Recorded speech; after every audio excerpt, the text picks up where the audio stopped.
Voilà, bonjour Marc Goudianou. Oui, bonjour Carole, bonjour mon très cher Roland Laurent, bonjour à tous les amis téléspectateurs et auditeurs, également les internautes qui nous suivent depuis les plateformes numériques.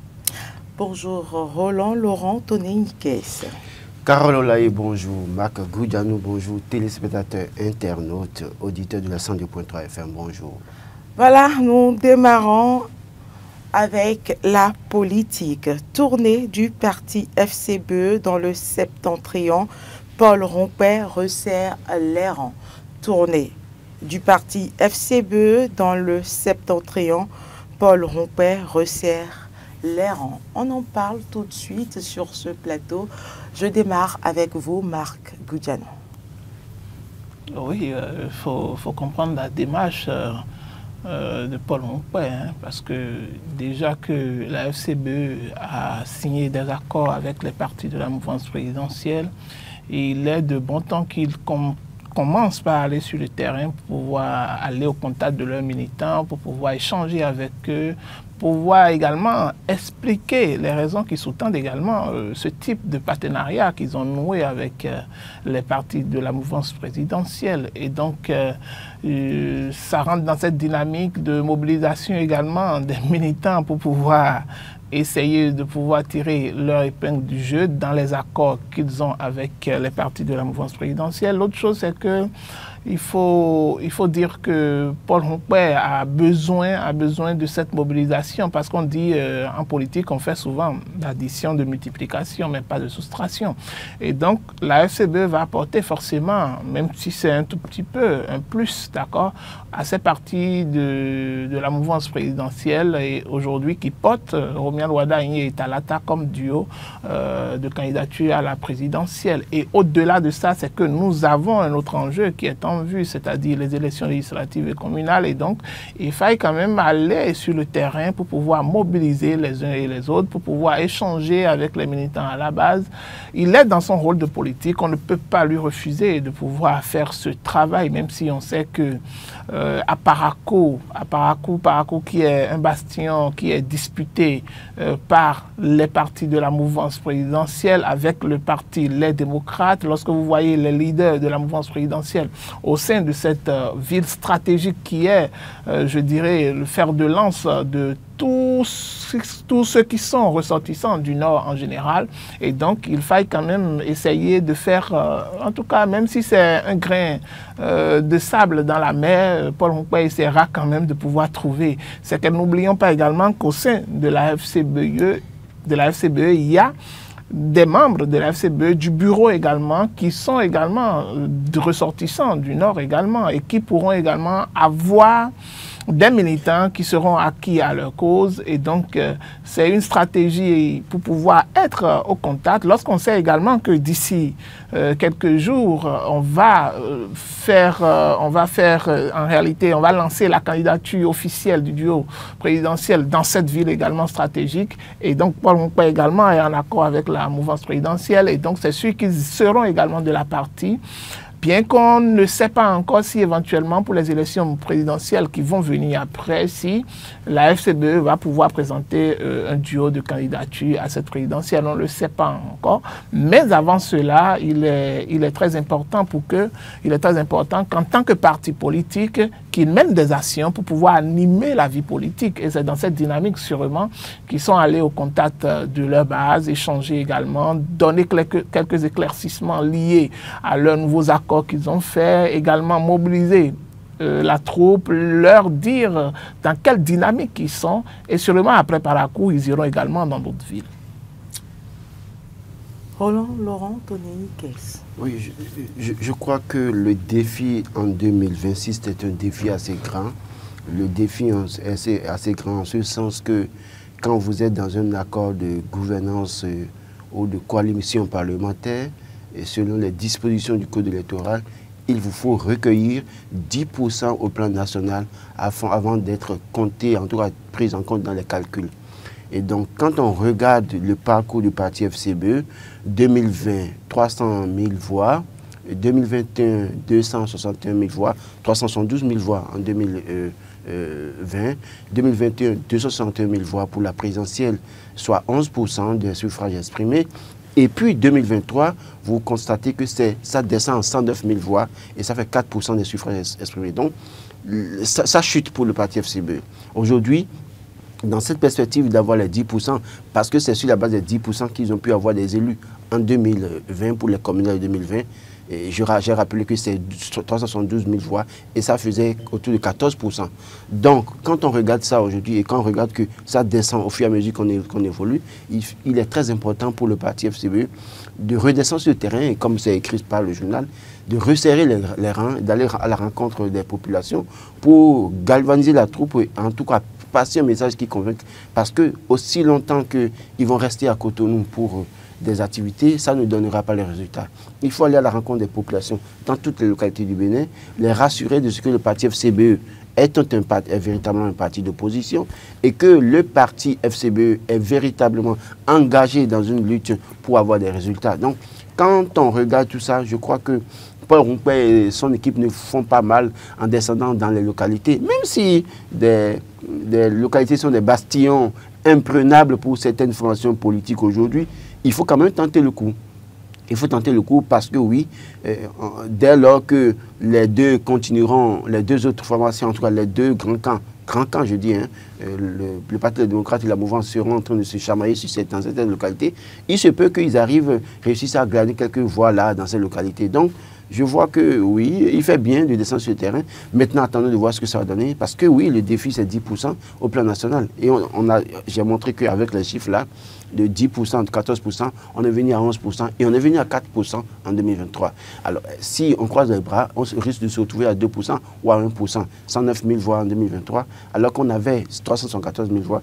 Est-ce que la présence du parti FCBE, du parti Les Démocrates aujourd'hui, va leur permettre de renaître de leurs cendres tel un phénix pour avoir les 300 000 voix autrefois recueillies en 2020 pour avoir les 10%?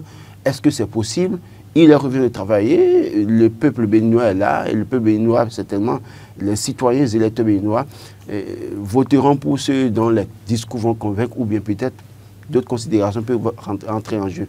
Mais je pense que oui, c'est bien fait de descendre sur le terrain. Le plus important, il ne faut pas penser que, bon, même si on a des connotations un peu suspectes, il faut quand même montrer qu'on est présent sur le terrain. Je vais quand même la poser la question, pourquoi le Nord? Pourquoi le choix du Nord? Non, écoutez, pourquoi le choix du Nord? Quand vous regardez les chiffres, j'ai rappelé les chiffres de 2020, 314 000 ou 312 000 voix, et autour de 14%. La grande partie des suffrages obtenus par le parti FCBE, c'était dans la partie septentrionale. Et à l'époque, c'était que le parti démocrate n'était pas allé aux élections, Boniaï et sa clique ne sont pas allés aux élections. Et certains, dans cette localité, en faisant la campagne, parce que le logo Cori, qu'il vous souvienne quand même, c'est un logo, si vous voulez, label Boniaï et son équipe quand il était au pouvoir pendant les 10 ans. Donc, le message selon lequel le parti appartient à Boniaï a marché dans cette partie du Bénin, et les gens, au-delà du message du logo, il y a, que je continue de le dire, certaines réalités sociologiques qui ont pesé dans la balance à l'époque, dans la partie septentrionale du Bénin, et qui ont fait que les gens ont voté pour leurs enfants qui se retrouvent sur ces listes-là, peu ou prou, face à d'autres listes.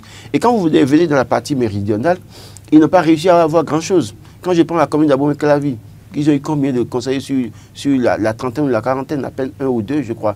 Et à Cotonou, ils en ont eu combien? À Porto-Novo, ils en ont eu combien? Donc, vous voyez, il est important pour eux de repartir dans cette partie du Bénin parce que le grand nombre de suffrages obtenus à l'époque, c'était là-bas. Il est important pour eux de repartir dans cette localité du Bénin et de convaincre à nouveau ces personnes. Et encore que aujourd'hui, les élus dont je parle sont encore en place là-bas. Certains sont encore en place dans certains conseils communaux, même si à Kandi, il y a eu ces démissions au point où l'adjoint au maire et autres, ils ont été remplacés, ils ont été désignés remplacés.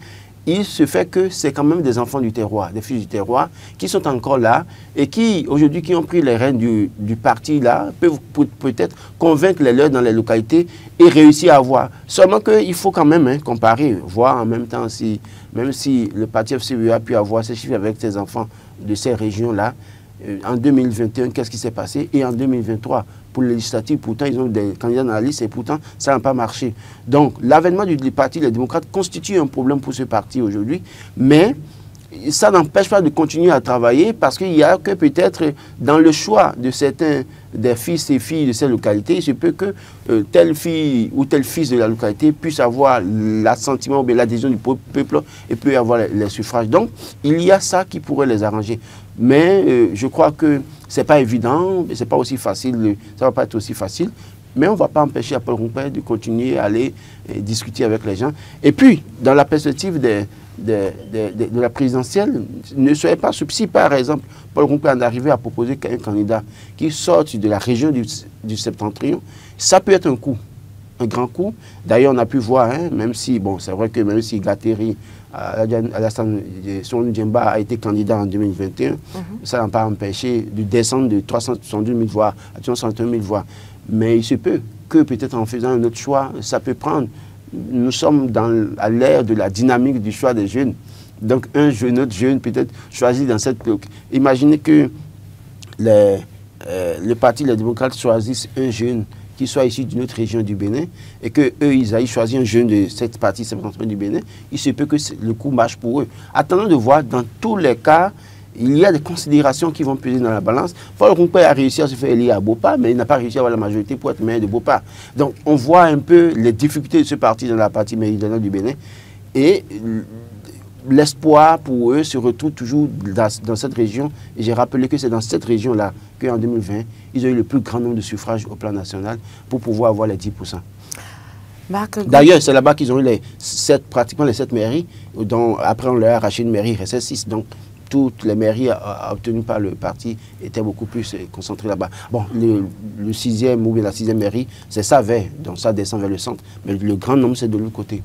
Alors, Marc Goudjanou, cette tournée qui pourrait s'étendre dans les autres localités, comme vous étiez en train de le dire tantôt, est-elle suffisante pour remobiliser son électorat?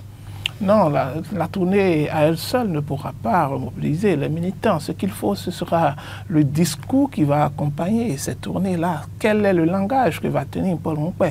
Alors qu'entre-temps, on a compris que Yahi Boni, avec le parti Les Démocrates, n'était pas dans le jeu électoral dans un passé récent. Et donc, ça avait laissé un peu le terrain libre au parti, la FCBE, pour pouvoir quand même conquérir quelques mairies, quelques conseillers communaux. Aujourd'hui, l'enjeu est tellement différent parce qu'on a un Yahi Boni qui est très investi également dans la région du Nord et qui va également avec les partis, avec quelques ténors du parti Les Démocrates qui sont également ressortissants de cette localité, qui ne vont pas laisser la tâche facile à Paul Rompin. Et donc c'est le discours qu'ils vont tenir déjà du moment où vous mettez en place un accord avec les partis de la mouvance. Je me dis, est-ce que la même considération que les militants avaient à votre endroit, ce qui est lié par exemple au vrai fonctionnement des partis de l'opposition, au vrai discours d'un parti de l'opposition par exemple, qui doit essayer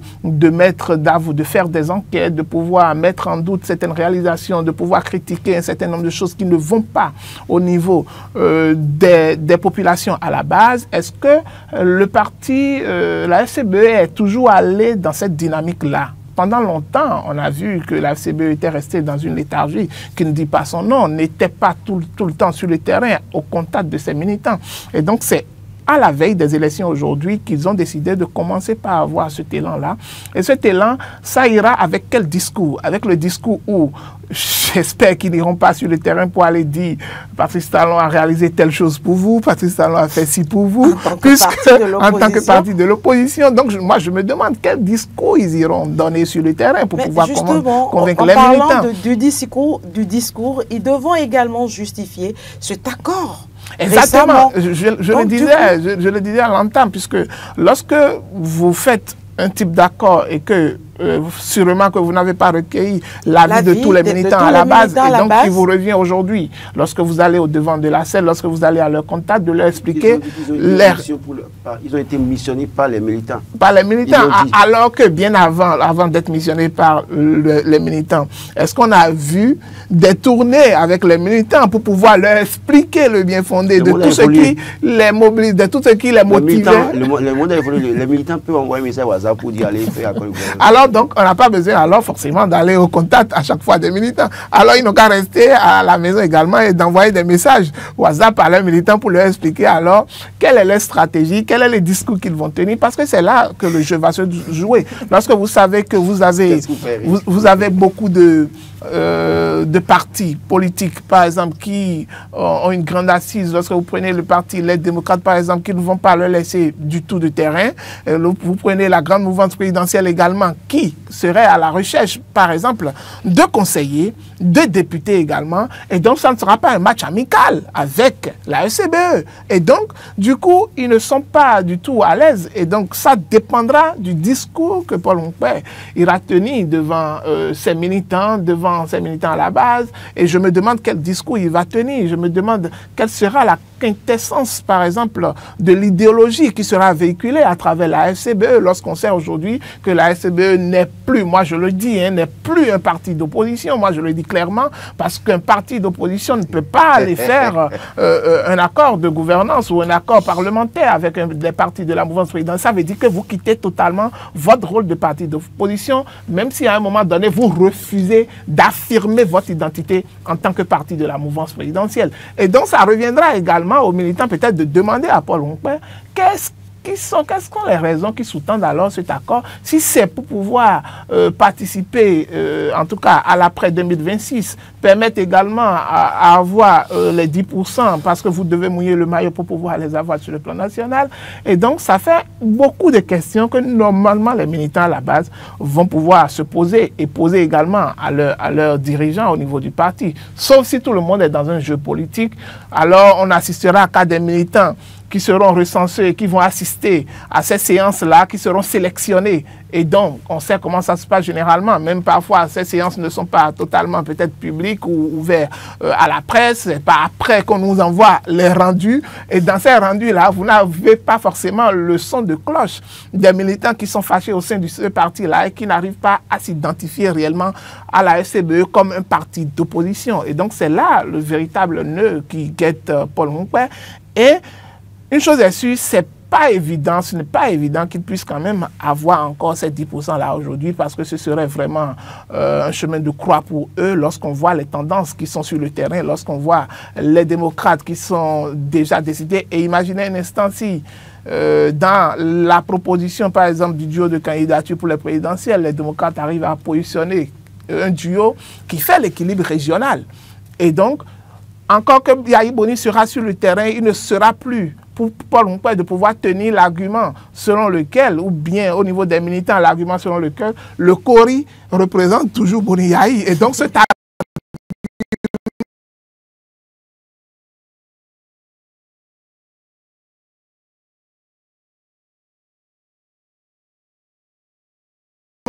est à l'eau déjà. Et donc, quel sera, du coup, lorsqu'on voit que Paul Hongpè est toujours dans la démarche d'un deal avec le pouvoir en place, quel sera son discours lors du... Je crois que c'est la même question pour vous, même si vous pensez qu'on peut contacter les militants à la base.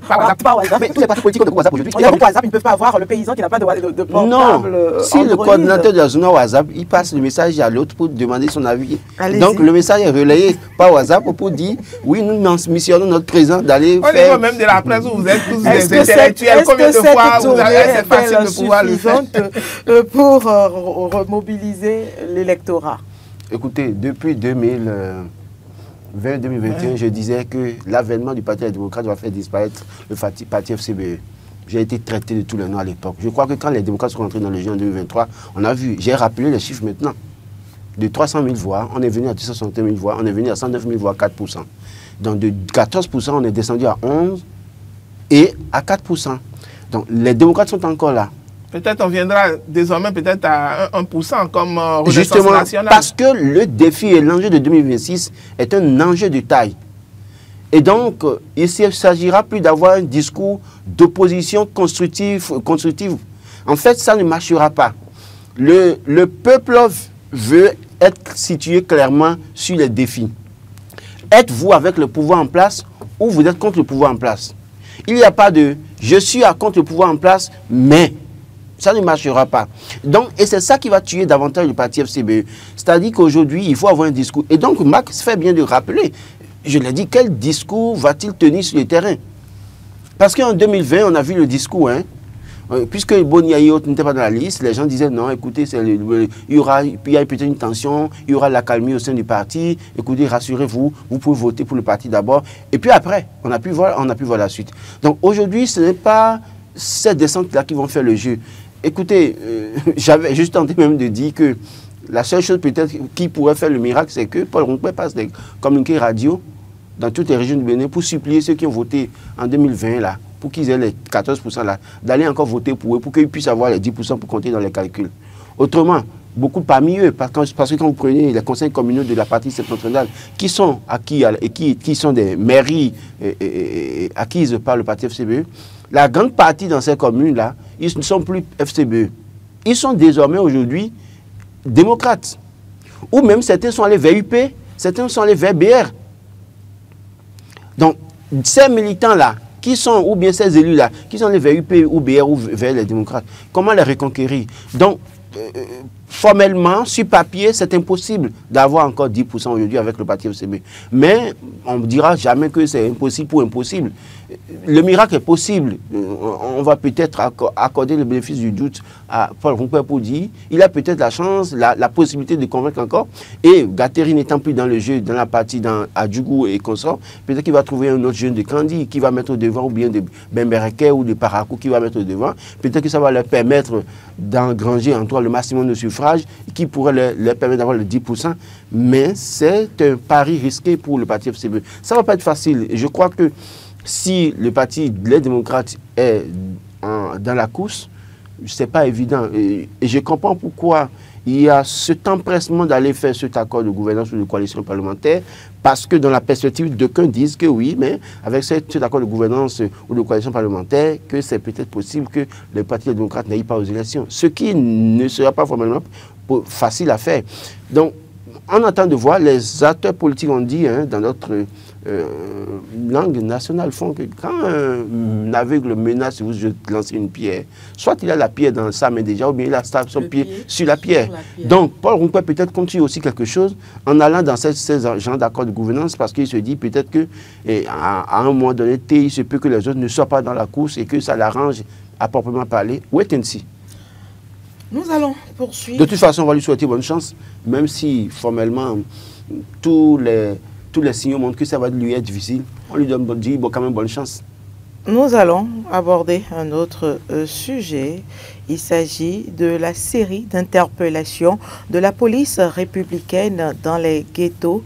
Godoma, un nid de malfrats. Marc Goudjan.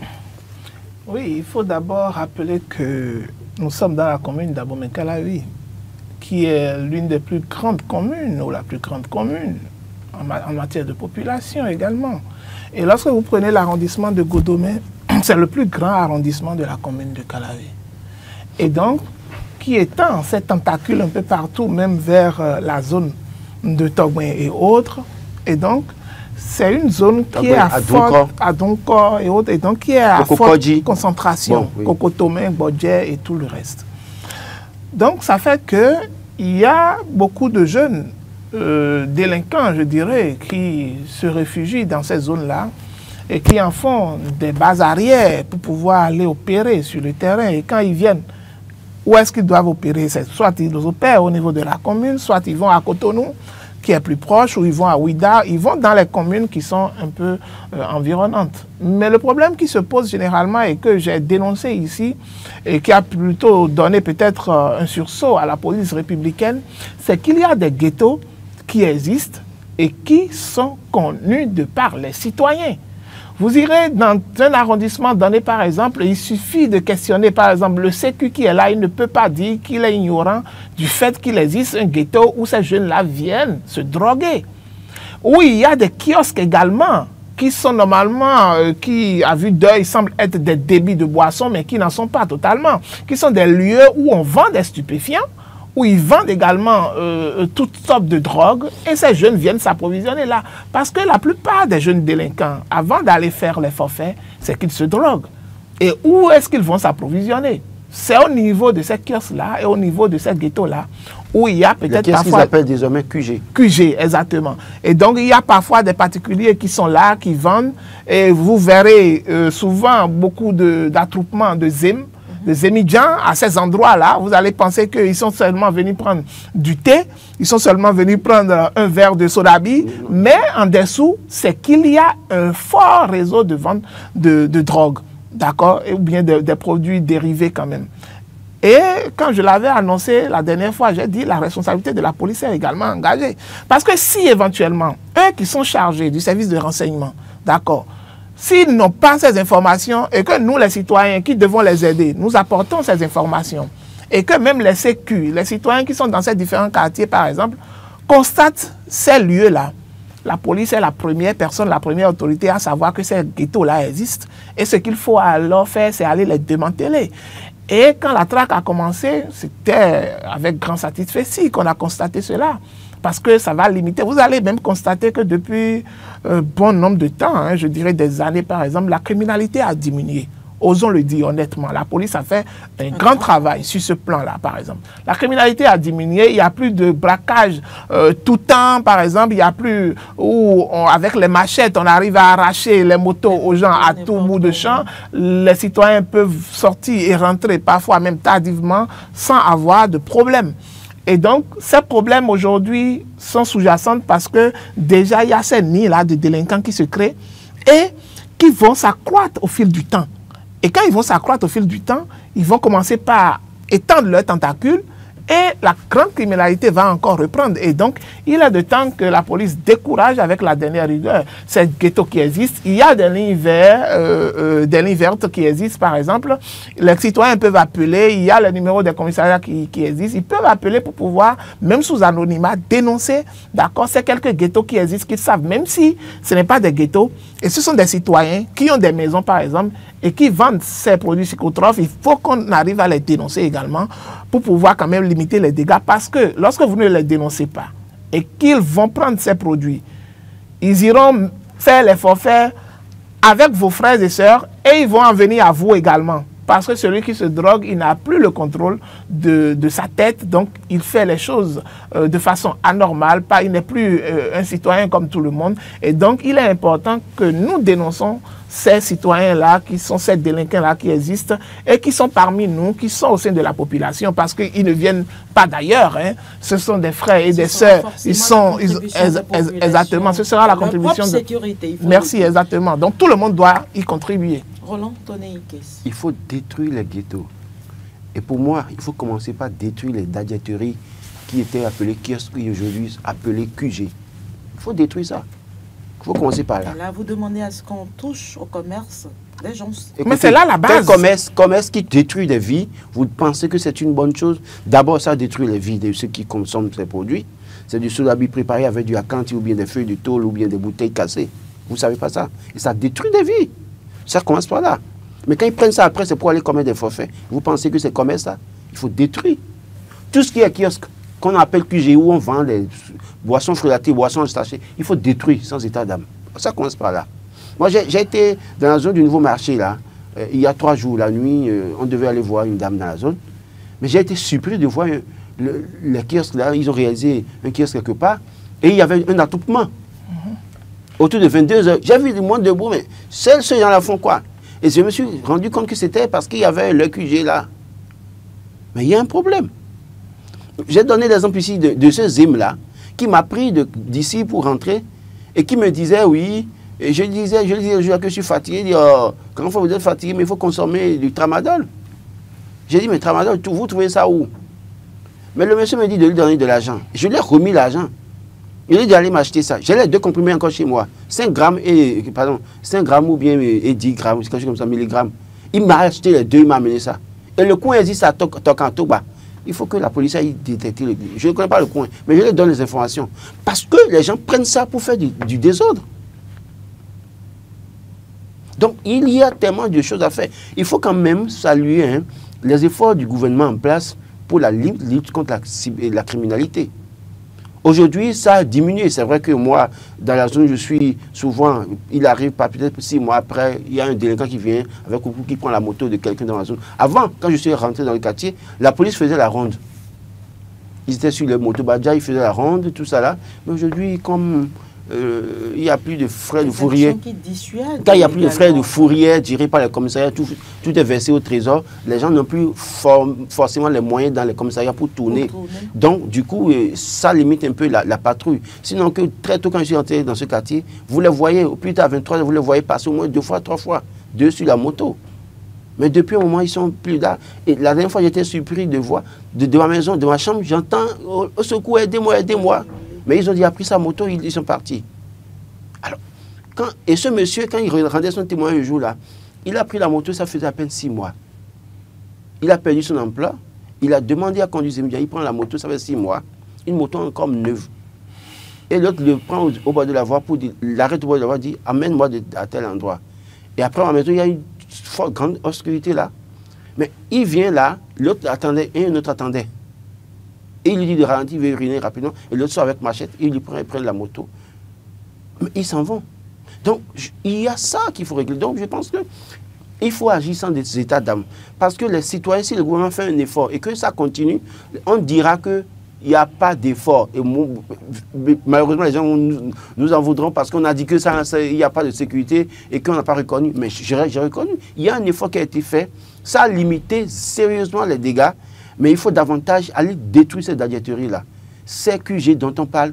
Et aller voir les produits que les gens prennent pour commettre les faux faits. Les produits qu'ils prennent qui les rendent malades.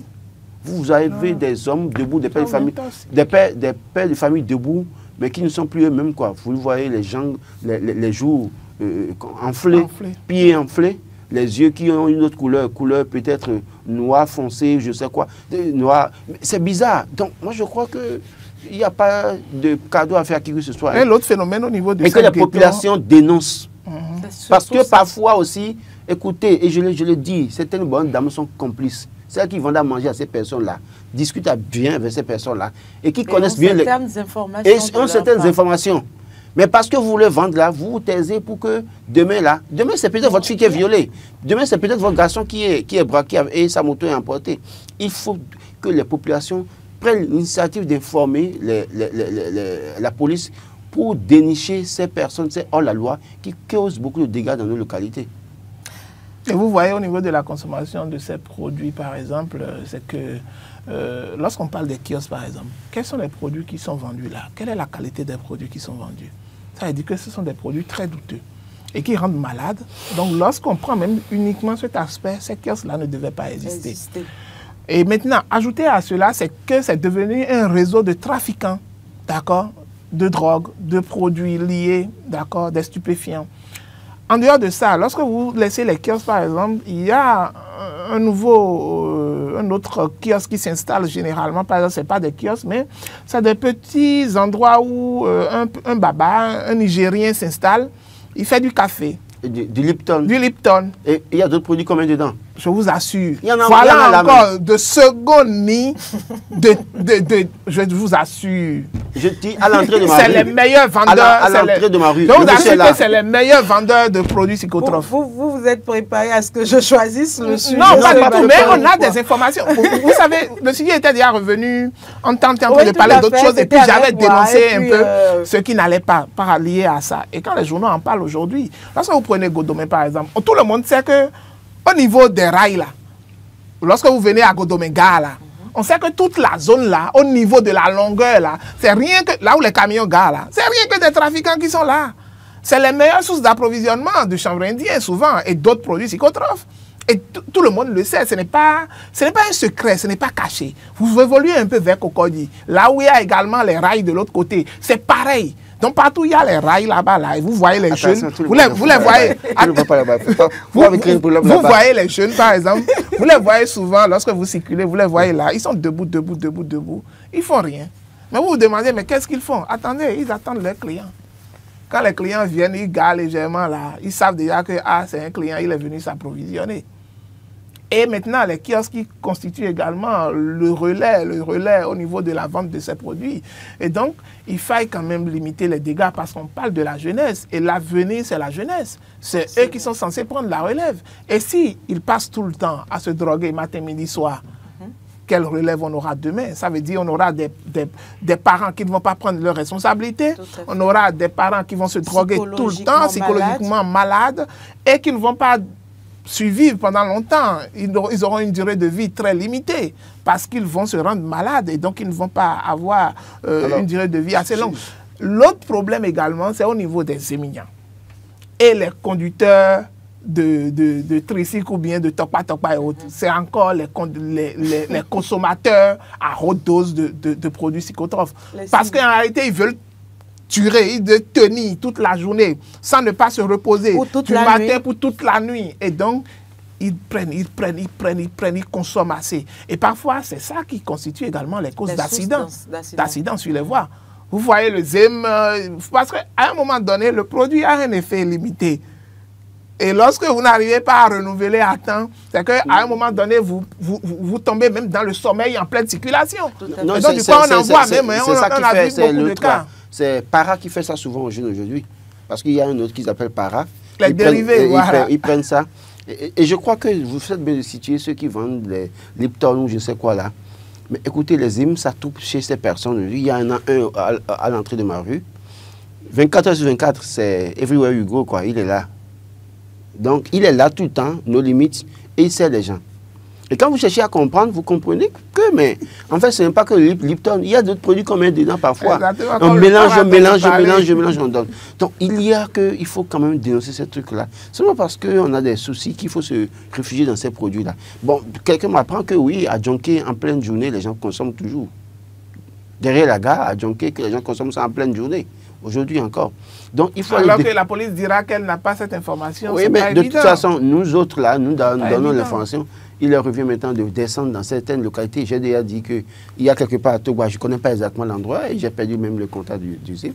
Mais qu'il faut aller chercher où est-ce qu'il y a ce QG où on vend du tramadol. Surtout les étudiants qui portent jeans cintrés. Jeans cintré avec tennis. Ouais. En fait, le siège de la moto est penché comme ça légèrement. C'est pas la peine. Vous n'êtes pas sérieux? Non, c'est sérieux. En fait, lorsqu'on parle par exemple lorsqu'on parle des malfrats, par exemple, ils n'ont pas seulement les malfrats comme clients, ils ont également les ils ont également les cybercriminels. Parce que les cybercriminels aussi vont s'approvisionner là pour tenir la nuit, pour pouvoir travailler. Parce que vous imaginez, la plupart des travaux, c'est la nuit. Le guidon de la moto est penché façon. Ma soeur, si vous voyez ça, comme moi je vois un zim comme ça, il s'arrête devant moi. Il dit je refuse. Parce que d'abord, ils te conduisent mal. Et quand tu parles, ils t'insultent. Non, c'est pas... Para est passé par là. Para pris par là. Au tramadol. Nous allons poursuivre. Parfois, les matins, en venant ici, mais écoutez, les zim te prend et il te parle, tu ne peux pas respirer. Ça pue du solabi. Le matin très tôt. Tôt, le matin. Non, c'est pas bon. Je pense qu'il faut quand même commencer par limiter, surtout les QG. Je propose qu'on détruise les QG. Parce que ce qui se vend là-bas, c'est pas bon. Des solabi préparés avec du cactus, voilà, c'est ça on appelle la cantille, des feuilles de tôle, d'accord, rouillées, des tessons de bouteilles. Mais comment vous pouvez dire ça? C'est pas possible, ce que vous dites là. Ça se fait, non? Bon. Je suis dans la DAR, on ne prépare du solabi chez moi. Je sais qu'il y a plusieurs types de solabi sur le marché aujourd'hui. Et ceux qui me suivent savent que je les autorités du ministère du Commerce savent, les autorités du ministère de l'Intérieur savent pertinemment de quoi on parle. Et il y a aussi d'autres produits qui mettent aussi dans l'eau. Je n'apprends rien à qui que ce soit et je n'invente rien. Si peut-être vous avez l'habitude, vous avez des marchandises chez vous là, sachez où prendre du solabi. Je n'en prends même pas, donc du coup, je n'ai pas ce souci-là. Nous allons poursuivre avec un autre sujet. Cette fois-ci, nous allons parler sport. Éliminatoire du Mondial 2026, le Bénin prend momentanément la tête du groupe C. Ah oui, hein, il faut dire que suite à ce problème dont a été confronté les Bafana, je parlais de l'équipe de l'Afrique du Sud, qui s'est vu qui a laissé jouer un joueur qui ne devait pas le faire. Et donc, après la plainte, on leur a retiré les points. Et donc, ça conforte le Bénin qui vient également. On ne parle pas de premier ex-aequo, hein. Il y a le Bénin qui est premier, mais c'est-à-dire ils sont à égalité de points. Juste, c'est le goal différentiel qui diffère un peu. Le Bénin est à +4, pendant que l'Afrique du Sud est à +3. Et vous voyez tout de suite, il y a deux équipes également qui suivent. Il y a le Rwanda, le Lesotho également, qui sont à 11 points et qui ne sont pas également très loin du Bénin. Alors qu'on sait...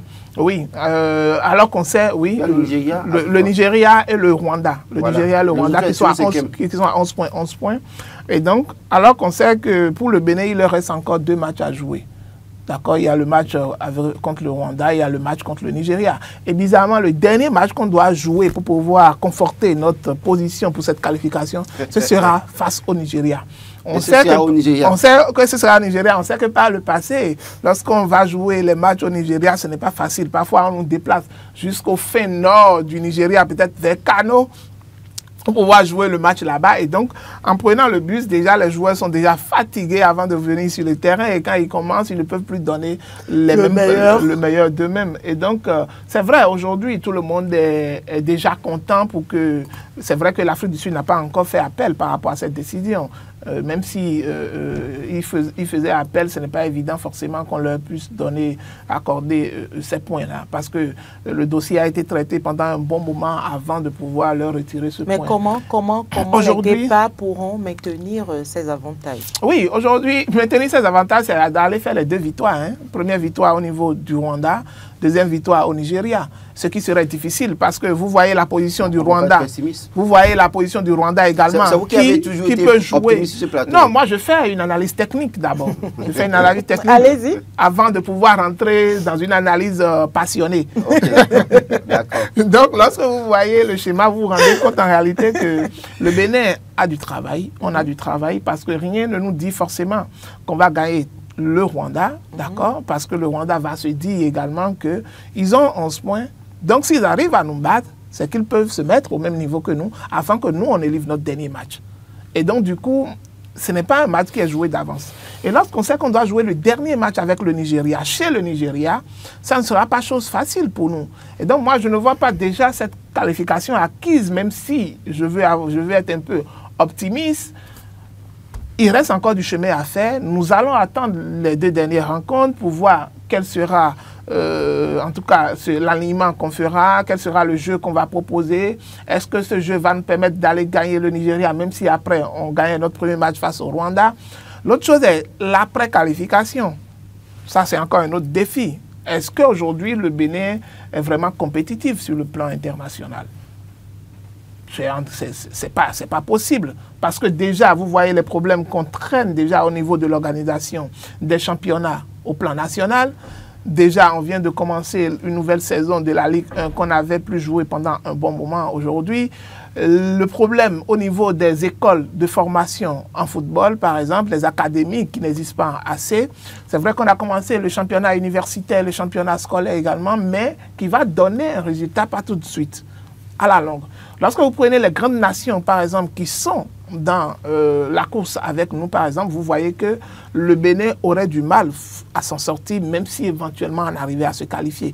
Et encore que cette qualification sera difficile pour nous, vraiment difficile. Il faudrait peut-être que le coach puisse mettre tous les atouts de son côté et non nous faire toujours le jeu d'aligner des joueurs qui sont sans compétition, qui ne sont plus dans les jambes, qu'on nous aligne dans le 11 de départ et qui n'arrivent pas à produire, alors qu'on sait que sur le banc, il y a des jeunes qu'on peut déjà actuellement commencer par donner cette expérience à ces jeunes-là, quitte à pouvoir les utiliser après qualification pour les grands matchs. Donc, le jeu reste encore ouvert. Le Bénin n'est pas encore totalement qualifié. Le Bénin a un grand défi et a 2 grands adversaires qui les attendent, le Rwanda et le Nigeria, qui sont des grands adversaires parce que le Nigeria n'est pas en pleine forme ces derniers temps-ci. Et donc, ils ont un avantage pour le Bénin. Ils aspirent également, oui, un avantage pour le Bénin. Et aussi, n'oubliez pas l'Afrique du Sud, qui est juste en dessous du Bénin, parce que c'est le premier qu'il faut prendre. L'Afrique du Sud qui est juste en dessous du Bénin et qui a le même point que le Bénin. C'est seulement goal différentiel qu'ils ont, que le Bénin a +1 que l'Afrique du Sud. Et donc, si éventuellement l'Afrique du Sud arrivait à faire ces 2 victoires sur ces deux dernières rencontres, encore qu'on n'aura pas les mêmes adversaires, et que le Bénin a des adversaires donc, du coup, qui sont on n'a pas les mêmes chances. On n'a pas les mêmes chances. Alors que le Bénin a des adversaires de taille. Parce que rien ne dit qu'on ira forcément gagner le Rwanda. Hein, et rien ne dit qu'on va gagner forcément le Nigeria. Ce serait un match à grand enjeu. Et donc, on a encore du pain sur la planche. Roland, Tony Miquel.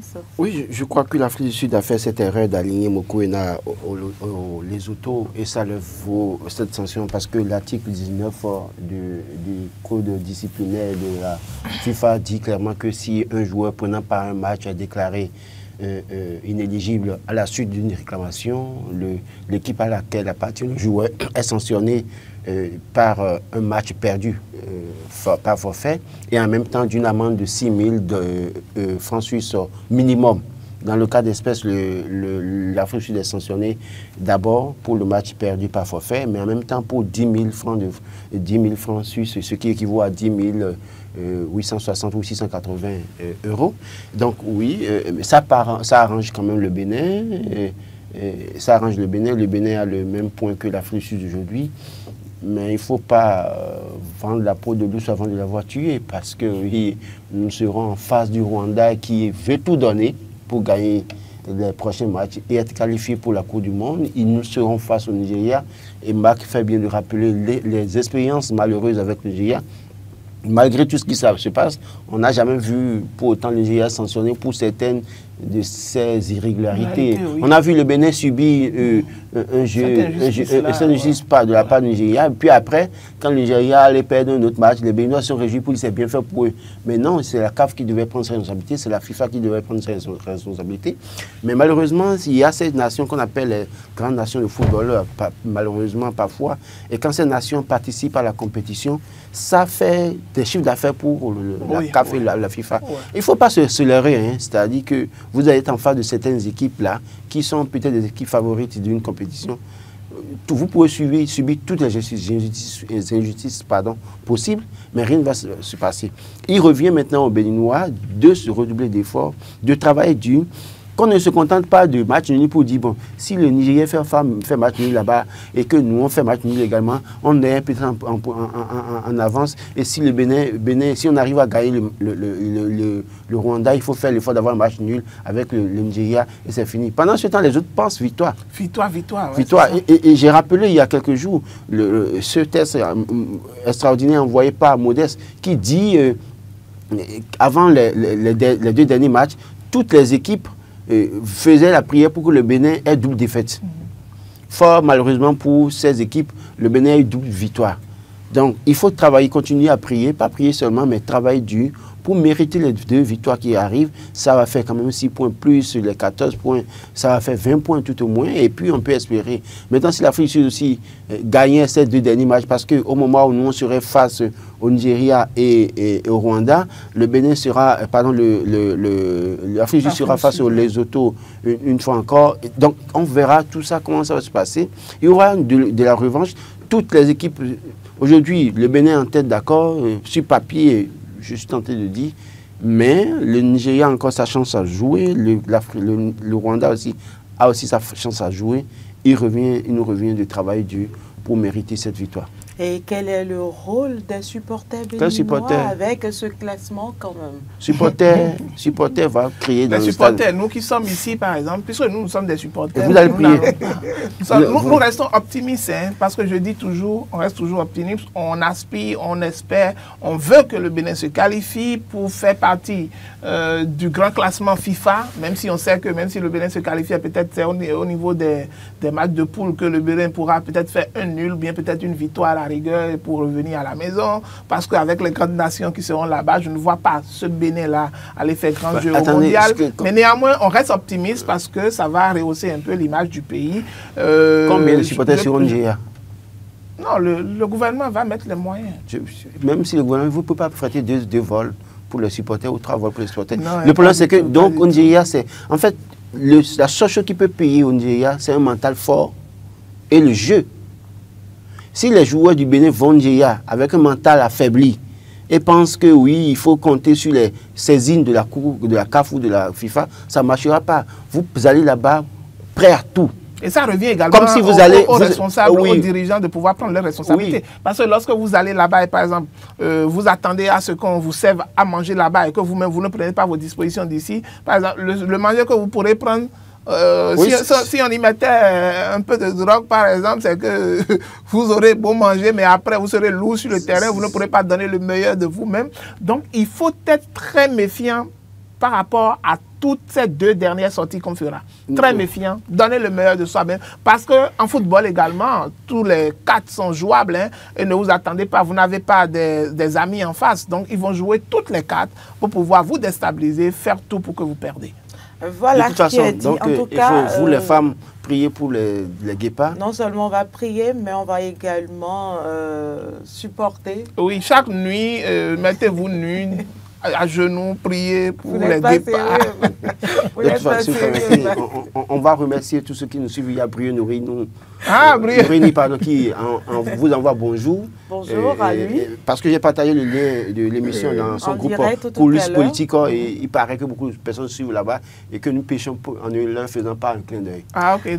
Voilà. Donc, Brieux Nourri. Un coucou à tous ceux qui nous suivent dans ce groupe-là. C'est un plaisir de savoir que vous êtes nombreux à nous préférer et surtout à nous choisir pour vous informer.